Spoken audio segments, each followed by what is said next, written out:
ಶಂ ಶನೇಶ್ಚರಾಯ ನಮಃ. ನಮಸ್ಕಾರ ಸ್ನೇಹಿತರೆ, welcome to VRL astro and Ayur 369 YouTube channel. ನಮ್ಮ ಬಳಿ ಸಾಧ್ಯವಿಲ್ಲ ಎನ್ನುವುದು ಯಾವುದೂ ಇಲ್ಲ, ಮನಸ್ಸು ಅಂಜುತ್ತದೆ ಅಷ್ಟೇ. ಧೈರ್ಯ ಮಾಡಿ ಮುಂದೆ ಸಾಗಿ. ಗೆದ್ದರೆ ಇನ್ನೊಬ್ಬರಿಗೆ ಪಾಠ ಹೇಳಿಕೊಡಬಹುದು, ಸೋತರೆ ನಾವೇ ಪಾಠ ಕಲಿಯಬಹುದು.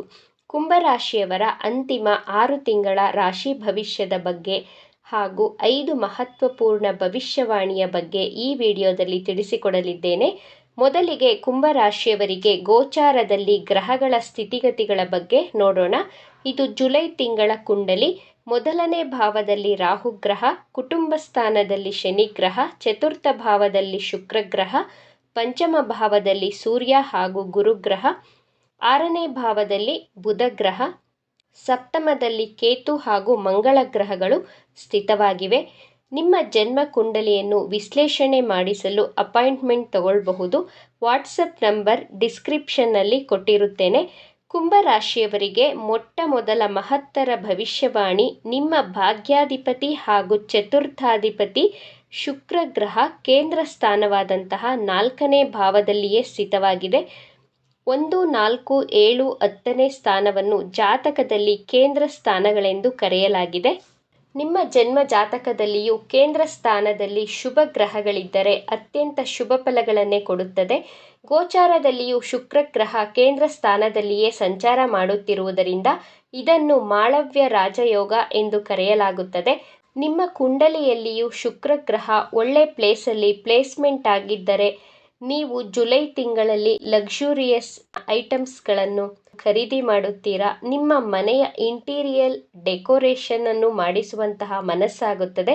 ಮನೆಗೆ ಕರ್ಟನ್ ಚೇಂಜ್ ಮಾಡೋದು ಅಥವಾ ಸೋಫಾ ಕವರು, ಹೊಸ ಸೋಫಾ ತಗೊಳ್ಳೋದು, ಬೆಡ್ ಸ್ಪ್ರೆಡ್ ತಗೊಳ್ಳೋದು, ವಾಲ್ ಡೆಕೋರೇಟಿವ್ ಥಿಂಗ್ಸ್ಗಳನ್ನು, ಗೋಲ್ಡ್ ಹಾಗೂ ಸಿಲ್ವರ್ ಐಟಮ್ಗಳನ್ನು ಪರ್ಚೇಸ್ ಮಾಡುವಂತಹ ಯೋಗ ತೋರಿಸ್ತಾ ಇದೆ. ನಿಮಗೆ ಜುಲೈ ತಿಂಗಳಲ್ಲಿ ಹೊಸ ವ್ಯಕ್ತಿಗಳ ಪರಿಚಯವಾಗುತ್ತದೆ. ನಿಮ್ಮ ಲೈಫಲ್ಲಿ ಹೊಸ ರಿಲೇಶನ್ಶಿಪ್ ಆಗುವಂತಹ ಸಾಧ್ಯತೆಗಳಿವೆ.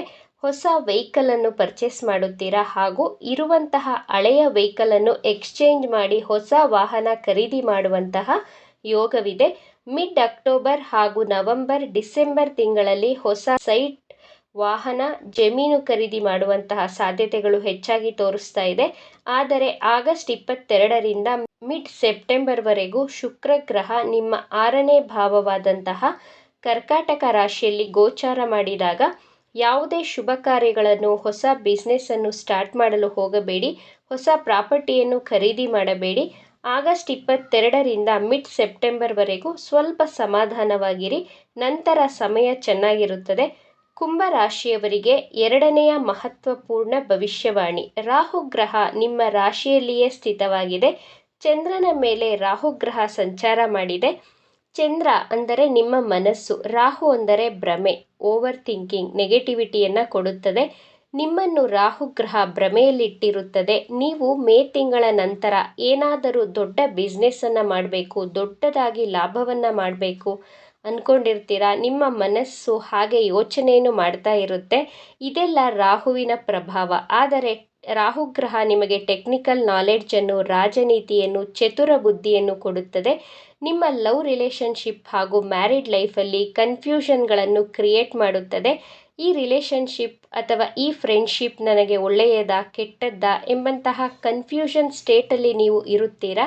ಆದ್ದರಿಂದ ರಾಹುಗ್ರಹ ನಿಮ್ಮ ರಾಶಿಯಲ್ಲಿ ಇನ್ನು 1 ವರ್ಷ 4 ತಿಂಗಳುಗಳ ಕಾಲ ಸ್ಥಿತವಾಗಿರುತ್ತದೆ. ಆದ್ದರಿಂದ ನಿಮ್ಮ ಪ್ರೀತಿಯ ಜೀವನದಲ್ಲಿಯೇ ಆಗಲಿ, ನಿಮ್ಮ ಪರ್ಸನಲ್ ಲೈಫಲ್ಲಿ ಯಾವುದೇ ರೀತಿಯ ಹೊಸ ತೀರ್ಮಾನಗಳನ್ನು ತೆಗೆದುಕೊಳ್ಳುವ ಮುನ್ನ ನಿಮ್ಮ ತಂದೆ ತಾಯಿ ಅಥವಾ ವೆಲ್ ವಿಷರ್ನ ಮಾರ್ಗದರ್ಶನವನ್ನು ತೆಗೆದುಕೊಳ್ಳಿ.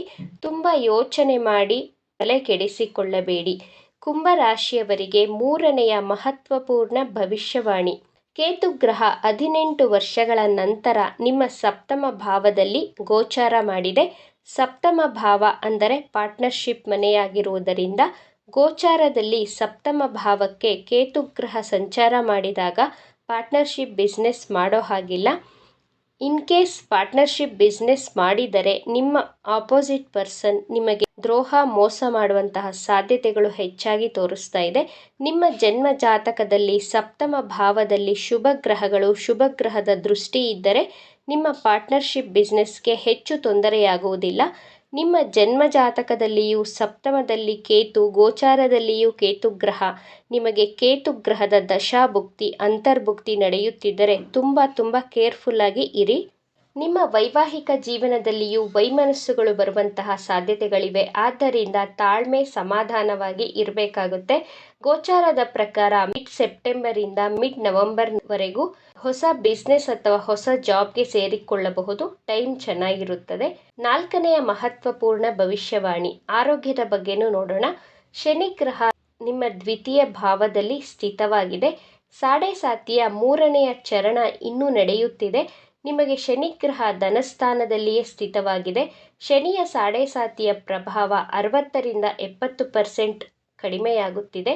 ಆಂಗ್ಸೈಟಿ, ಡಿಪ್ರೆಷನ್, ದುಃಖ ಇವೆಲ್ಲವೂ ಕ್ರಮೇಣವಾಗಿ ಕಡಿಮೆಯಾಗಿ ನಿಮ್ಮ ಬ್ಯಾಂಕ್ ಬ್ಯಾಲೆನ್ಸ್ ಕ್ರಮೇಣವಾಗಿ ಹೆಚ್ಚಾಗುತ್ತದೆ. ಆದರೆ ನಿಮ್ಮ ಜನ್ಮ ಜಾತಕದಲ್ಲಿಯೂ ಶನಿಗ್ರಹ ಶುಭ ಭಾವ, ಶುಭ ದೃಷ್ಟಿಯಿಂದ ಕೂಡಿರಬೇಕು. ನಿಮ್ಮ ಕುಟುಂಬದಲ್ಲಿ ಇದ್ದಂತಹ ವೈಮನಸ್ಸುಗಳು ದೂರವಾಗಿ ಸುಮಧುರ ಬಾಂಧವ್ಯ ಮೂಡುತ್ತದೆ. ನಿಮ್ಮ ಕುಟುಂಬದವರಿಗೆ ಏನಾದರೂ ಸಹಾಯವನ್ನು ಮಾಡುತ್ತೀರಾ? ನೀವು ಪ್ರೀತಿ ವಿಶ್ವಾಸವನ್ನು ತೋರಿಸುತ್ತೀರಾ ನಿಮ್ಮ ಕುಟುಂಬದವರಿಗೆ? ಜುಲೈ ತಿಂಗಳಲ್ಲಿ ಕುಂಭರಾಶಿಯವರಿಗೆ ಡೈಜೆಷನ್ ತೊಂದರೆಗಳು ಉಂಟಾಗುತ್ತದೆ. ಜುಲೈ 18ರಿಂದ ಸೆಪ್ಟೆಂಬರ್ 13ರವರೆಗೂ ಮಂಗಳ ಗ್ರಹ ನಿಮ್ಮ ಅಷ್ಟಮ ಭಾವದಲ್ಲಿ ಗೋಚಾರ ಮಾಡಲಿದೆ. ಜುಲೈ 18ರಿಂದ ಸೆಪ್ಟೆಂಬರ್ 13ರವರೆಗೂ ತಲೆನೋವು, ಭುಜಗಳಲ್ಲಿ ನೋವು, ಜೀರ್ಣಾಂಗದ ಸಮಸ್ಯೆ, ಬೆನ್ನು ನೋವು, ಮೂಳೆಗಳಲ್ಲಿ ಸಮಸ್ಯೆಗಳು ಉಂಟಾಗುತ್ತದೆ. ಈ ಟೈಮ್ ಪೀರಿಯಡಲ್ಲಿ ತುಂಬ ಕೇರ್ಫುಲ್ ಆಗಿ ಇರಬೇಕಾಗುತ್ತೆ. ಸೆಪ್ಟೆಂಬರ್ ತಿಂಗಳ ನಂತರ ನಿಮ್ಮ ಆರೋಗ್ಯ ಚೆನ್ನಾಗಿರುತ್ತದೆ. ಕುಂಭರಾಶಿಯವರಿಗೆ 5ನೇ ಮಹತ್ವಪೂರ್ಣ ಭವಿಷ್ಯವಾಣಿ, ಗುರುಗ್ರಹ ನಿಮ್ಮ ಪಂಚಮ ಭಾವದಲ್ಲಿಯೇ ಸ್ಥಿತವಾಗಿದೆ. ಗುರುಗ್ರಹ ನಿಮ್ಮ ದ್ವಿತೀಯಾಧಿಪತಿ ಹಾಗೂ ಲಾಭಾಧಿಪತಿಯಾಗಿ 5ನೇ ಭಾವದಲ್ಲಿ ಸ್ಥಿತವಾಗಿದೆ. ಗುರುಗ್ರಹದ ದೃಷ್ಟಿ ನಿಮ್ಮ ರಾಶಿಯ ಮೇಲೆ 9ನೇ ಭಾವಕ್ಕೆ ಲಾಭಸ್ಥಾನಕ್ಕೆ ಬೀಳುತ್ತಿರುವುದರಿಂದ ಕುಂಭರಾಶಿಯ ವಿದ್ಯಾರ್ಥಿಗಳು PhD ಮಾಡಬಹುದು, ಹೈಯರ್ ಎಜುಕೇಷನನ್ನು ಮಾಡಬಹುದು. PhD ಮಾಡಬೇಕು ಅಂದುಕೊಂಡಿರುವವರಿಗೆ ಗುಡ್ ಟೈಮ್. ನಿಮ್ಮ ಮನೆಯಲ್ಲಿ ಶುಭ ಕಾರ್ಯ, ಮಂಗಳ ಕಾರ್ಯಗಳಾಗುತ್ತವೆ. ನಿಮ್ಮ ಜಾಬಲ್ಲಿ ಹೊಸ ಅವಕಾಶಗಳು ಸಿಗುತ್ತದೆ.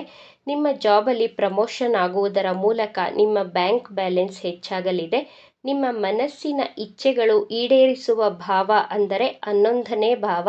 ಈ ಭಾವಕ್ಕೆ ಗುರುವಿನ ದೃಷ್ಟಿ ಬೀಳುತ್ತಿರುವುದರಿಂದ ನಿಮ್ಮ ಮನಸ್ಸಿನ ಆಸೆ ಆಕಾಂಕ್ಷೆಗಳು, ಇಚ್ಛೆಗಳು ಈಡೇರುತ್ತದೆ. ನಿಮ್ಮ ಜಾಬ್ ಹಾಗೂ ಬಿಸ್ನೆಸ್ಸಲ್ಲಿ ಹೆಚ್ಚು ಲಾಭ ಗಳಿಸಲು ಪ್ರತಿನಿತ್ಯ ಸೂರ್ಯದೇವನಿಗೆ ಜಲದ ಅರ್ಘ್ಯವನ್ನು ಕೊಡಿ. ಪ್ರತಿನಿತ್ಯ ಶುಕ್ರ ಗ್ರಹದ ಬೀಜ ಮಂತ್ರವನ್ನು ಪಠಿಸಿ. ಮಂತ್ರ ಹೀಗಿದೆ: ಓಂ ದ್ರಾಂ ದ್ರೀಂ ದ್ರೌಂ ಸಹ ಶುಕ್ರಾಯ ನಮಃ. ಈ ಬೀಜ ಮಂತ್ರವನ್ನು ಪ್ರತಿನಿತ್ಯ 21 ಬಾರಿ ಪಠಿಸುತ್ತಾ ಬನ್ನಿ. ಎಲ್ಲವೂ ಶುಭವಾಗುತ್ತದೆ. ಈ ವಿಚಾರಗಳು ನಿಮಗೆ ಇಷ್ಟ ಆಗಿದೆ ಅಂತ ಭಾವಿಸ್ತಾ ಇದ್ದೇನೆ. ಇಷ್ಟ ಆಗಿದ್ದರೆ ನಮ್ಮ ಚಾನಲನ್ನು ತಪ್ಪದೇ ಸಬ್ಸ್ಕ್ರೈಬ್ ಮಾಡ್ಕೊಳ್ಳಿ. ಈ ವಿಡಿಯೋಗೆ ಒಂದು ಲೈಕ್ ಕೊಡೋದನ್ನು ಮರಿಬೇಡಿ. ಈ ವಿಡಿಯೋವನ್ನು ನಿಮ್ಮ ಫ್ರೆಂಡ್ಸ್ ಆ್ಯಂಡ್ ಫ್ಯಾಮಿಲಿ ಗ್ರೂಪಲ್ಲಿ ಹೆಚ್ಚು ಶೇರ್ ಮಾಡಿ. ನಿಮ್ಮ ಅಭಿಪ್ರಾಯಗಳನ್ನು ತಪ್ಪದೇ ಕಮೆಂಟ್ ಮಾಡಿ. Thank you friends.